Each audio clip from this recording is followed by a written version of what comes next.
There's a moment that happens before you say yes to something you didn't want to do. It's small, almost nothing.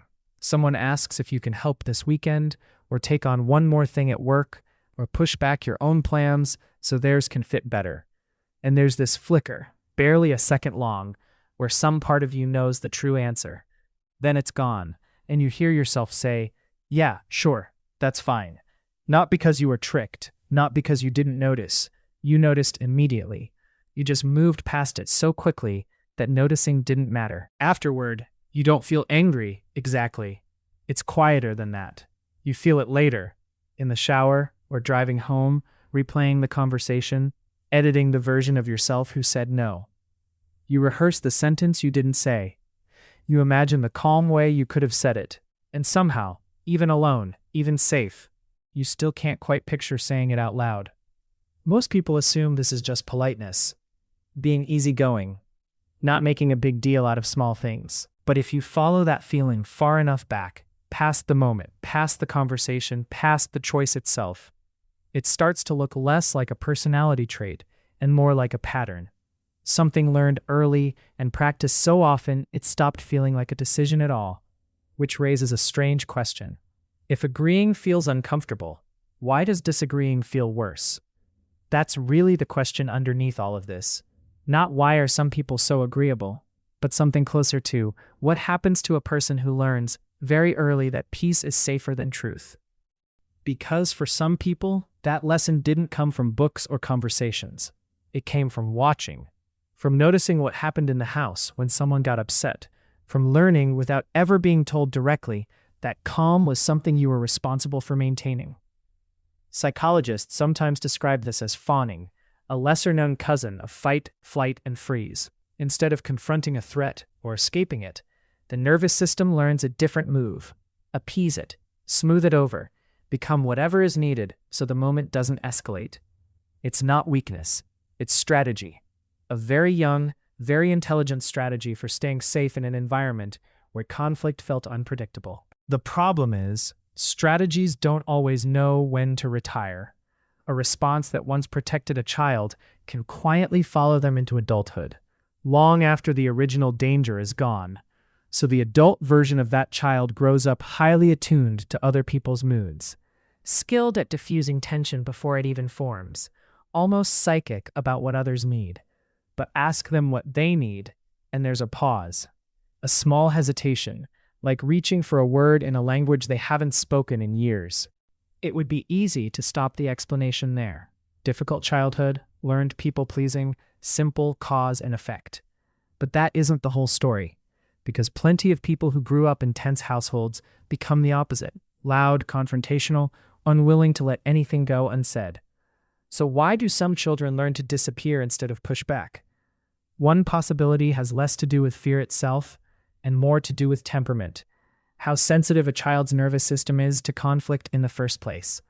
Some children feel tension in a room almost physically, like a change in air pressure. For a child wired that way, silence doesn't feel like giving something up. It feels like relief, which means this isn't only about trauma. Sometimes it's about a sensitive kid in an ordinary home who simply discovered early that being agreeable made the world softer to move through. Either way, the outcome looks similar later on. Not rebellion, just accommodation. Again and again until accommodation stops being a choice and starts being an identity.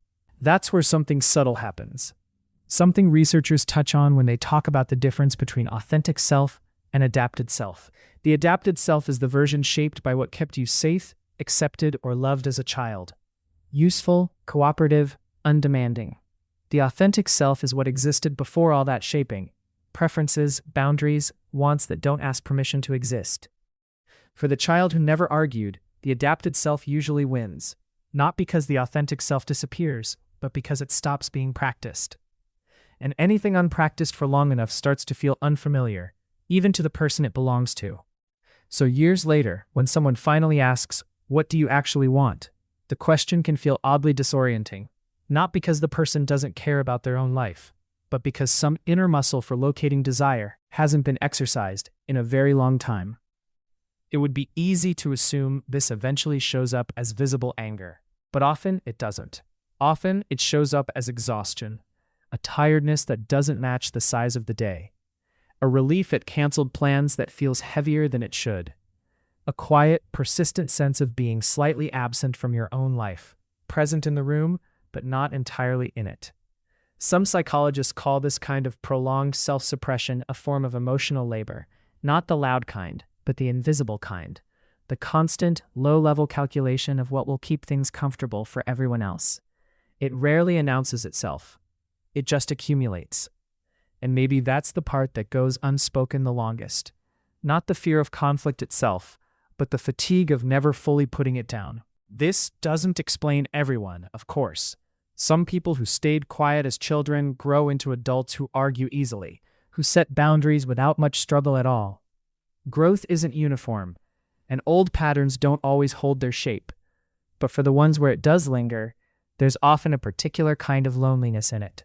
Not the loneliness of being left out, the loneliness of making sure you're never any trouble to include. What seems to help, not fix, not erase, but help, isn't force. It isn't suddenly becoming someone who argues about everything. It's smaller than that. It's noticing the flicker, that half second before agreement, where the real answer briefly appears before it gets smoothed over. Not necessarily acting on it every time, just noticing it exists, letting it register instead of immediately overriding it. Maybe that's where it actually starts. Not in some dramatic confrontation, but in the quiet decision to let the true answer stay visible for one extra second before deciding what to do with it. So maybe the question isn't why you never argued. Maybe it's simpler and harder than that. What might you actually say if you gave yourself a moment longer to answer?